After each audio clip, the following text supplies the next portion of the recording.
In this video, I show you how to fix Bluetooth keep stopping problem on Android phone. For fixing this problem, go to settings, then go to apps, then go to see all apps.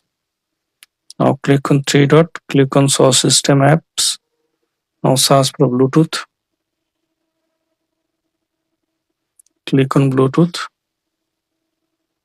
Click on storage and cache. If you can see clear storage, then click on clear storage, then delete.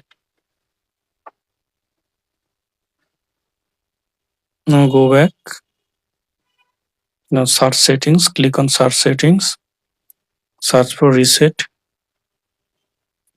Click on reset option. Now click on reset Wi-Fi, mobile and Bluetooth. Click on it. Click on reset settings. Enter your PIN, password on lock screen. Click on reset settings. Now network setting has been reset. Now restart your phone.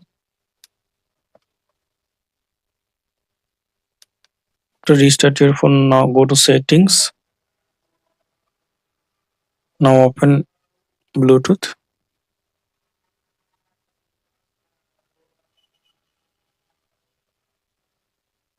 Use Bluetooth. Now I hope that this method fixes Bluetooth keeps dropping problem on Android phone. Thanks for watching. Don't forget to subscribe.